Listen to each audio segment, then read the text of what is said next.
Hi, so I wanted to go ahead and just talk a little bit about the Scannell Daguerreotype today. That was just on my mind. Um, and the thing that really stood out to me was his chin, how it doesn't look like it rounds out forward like you see on the death mask.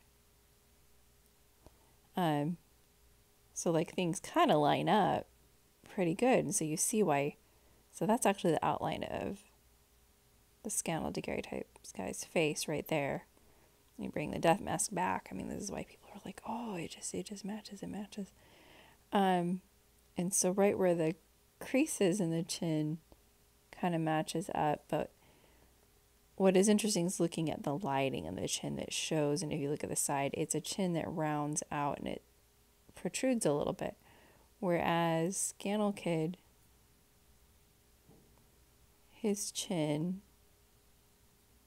you can tell from the lighting, is just a little bit weaker, and the sides of his cheeks are just very weak. He's a very similar face to like John Heater, just a very not a super strong prominent chin, and just his cheeks are just a little bit of a softer shape. Whereas if you just got someone like Brad Pitt, if you just look at the lighting, how the light hits that top of the chin, you can tell his chin is a little bit more pronounced and comes forward just a little bit more like, that's more like what I see on the death mask, is this a very prominent chin that comes forward. So if you look at my image, you can see the light hits right there, that it's a chin that just comes out. It's all about shading, so it's not something I can really draw lines about. It's more something you see as an artist. You can see the shape. You can see it 3D. Some people see things more symbolically until you become a better artist or you've studied art. You start to see like different details.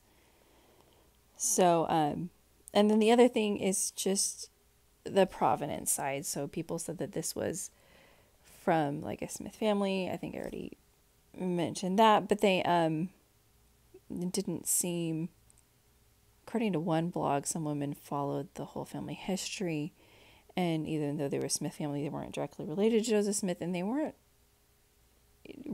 ever very close to either Joseph Smith or the sons, I guess. I don't know. I'm not the one that studied that, but with my image, you've got the juvenile instructor website that talks about it being a Smith family album, and then, I'm hiding the guy's identity here, but this is my conversation. That's obviously not his profile picture. I think he deserves some credit here, but he was still saying, even though he was trying to sell a different picture. He thought maybe it was Joseph Smith that was like a daguerreotype of a painting that didn't look anything like its sideburns and dark eyes. And, I think if he was someone that could create a fake photo, he's never, I don't see remotely any evidence, even though I've known about him, or he's been talked about on the web for over 10 years. He never successfully sold anything that he thought was a famous person, meaning he wasn't faking or duplicating any famous people, which apparently is done. But his store pretty much remained the same. He was selling things, and he sells a lot of things, but he just loved to collect old photos. So he's telling me, he's trying to upsell me. He's already bartered with me and said that he's going to put it up there for a certain amount, like a couple hundred, and I can buy it. And I'm sorry if he's watching this, if he hates me. I've just haven't said a whole lot, partly because I do feel a little bit bad, because I think he just really was set for a long time, but it was just sitting collecting dust, So, I mean, I felt good about buying it, and it's been an amazing journey. It's been really cool to be able to research it and know all that stuff. But yeah, he's still saying it's a Smith family album almost 10 years later. And then he hinted at the provenance. He didn't get enough detail out there. That all people harped on was his spelling errors, and that he didn't know a whole lot about church history. And having talked to him in social media and finding out a few things about him, he's just not even a member of the Church of Jesus Christ of Latter-day Saints. So why would he know that much? But he's talking about there being 2 other photos, Smith family photos, from that same album. And then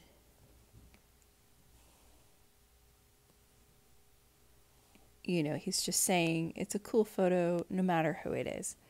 And so it's still a picture he keeps. It's definitely real, but he's still saying it's a Smith family album. And then the other thing, again, is if you do research, and just look at Plano, Illinois here.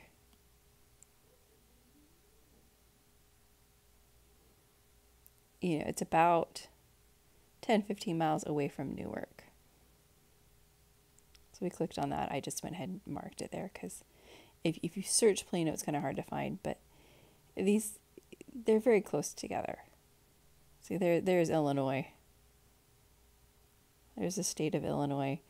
They were very, very close together, where Joseph Smith III lived in the 1860s. My image was printed in the 1860s I've heard from 2 professionals, and so I'm working on going ahead and getting it just analyzed and verified as a real photo. And so, yeah, they're very, very, very close together. And there's my evidence receipts, as you could say, besides juvenile instructor website saying it's the Smith family album. He did tell me directly, and so that's just a screenshot from social media. It was a Smith family album. And this Smith family printed, and I already had another expert tell me, I just working on getting it in writing, that it looked like a copy from a daguerreotype. So he photographed and copied from a daguerreotype in the 1860s. Now, mind you, Joseph Smith III, it doesn't sound like he came into possession. According to Kim Marshall, she has some sources that quotes of things that are amazing. I can't find the sources for, but that Joseph Smith III in 1879 said he then had inherited Emma Smith's photos, but she let go of her daguerreotype of baby David Hiram because it ended up in Missouri at some point in the 1860s when Julia Murdoch Smith was in Missouri in the 1860s, and she printed it onto Cartafis that ended up in her album, but it went back to Emma. So maybe she was willing to lend out some of her pictures, but she wanted them back. I don't know, but also reading the memoirs of Joseph Smith III, I'm just trying to find more evidence that she did travel, from the 1860s. She died in 1879. Of course, she would have gone to see her son, and he went to see her. Just trying to see how often she did travel, but apparently when in 1860, when Joseph Smith III was announced as the president of the reorganized Church of Jesus Christ of Latter-day Saints, apparently she was there, and it happened in Amboy. And so Amboy is pretty close to here. It might take me a second to kind of pull in, but that's also where her sister lived, was Amboy. But yeah, there's Sandwich, Illinois. I'm just gonna search.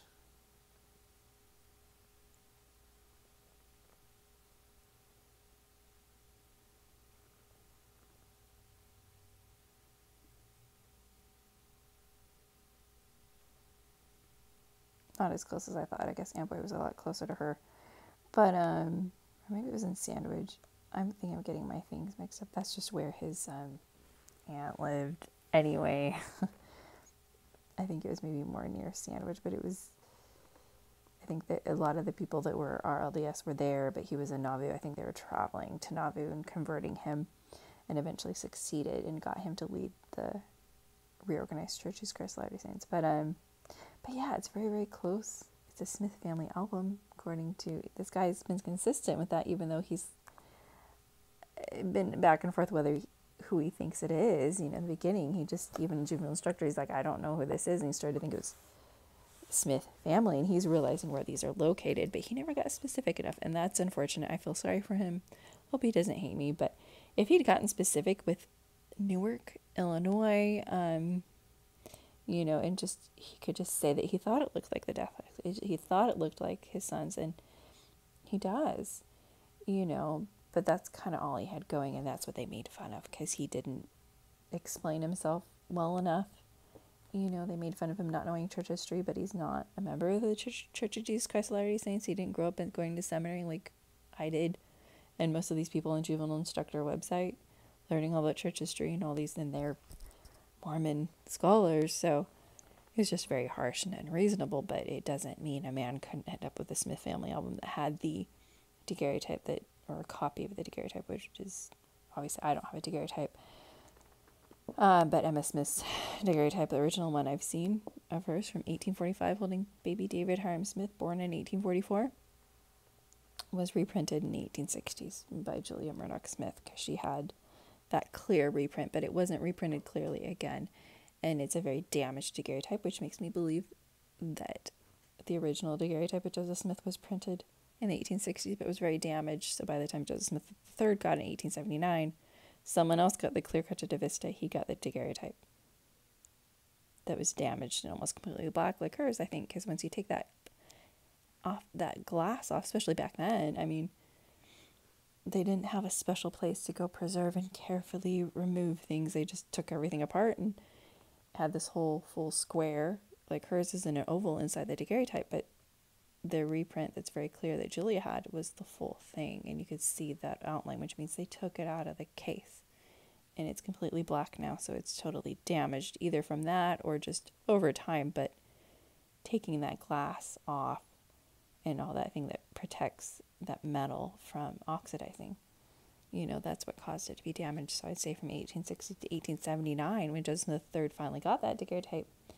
according to Kim Marshall, she has this quote, I wish I could find it, where he just said he didn't know if it would reprint well, which implies to me, again, it was damaged. By that point, now who ended up with the Carta de Vista, it was clear. Well, me, now. But back then, another son, maybe it was Alexander. I think they got along, but it's also Alexander Smith that I had a quote of him going to Salt Lake City and Brigham Young, just going off on how Emma has pictures of Joseph Smith and Hiram that she stole from the church. She's not sharing with the church, and he's mad, but he says horrible things about Emma that really, according to her, has destroyed their friendship, and really hurt the sons. It's just a really sad, unfortunate situation that happened there, and that was around that time before she died. And that was Alexander and David Hiram were together. So yeah, it's kind of like Julia ended up with the Carta de Vista of the daguerreotype, and then I think eventually ended up with David Hiram in the end, because it was of him. And it could also be damaged just because he was in a mental institution, because he ended up kind of having psychosis and got into spiritualism. I don't know if he got into any drugs that caused psychosis. I have no idea. I don't know what they gave people for psychosis back then, if it just kept them having it. I don't know.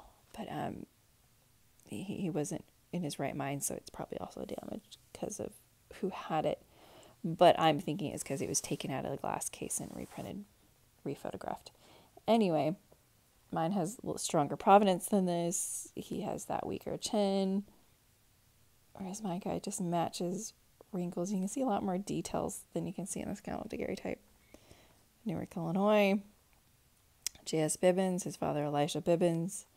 His whole family came from, I think a lot of the kids were born closer to Scranton, but Elisha Bibbins, I have several sources on my website. You can research it, and I just checked to make sure, was there another Elisha Bibbins that maybe Emma Smith knew?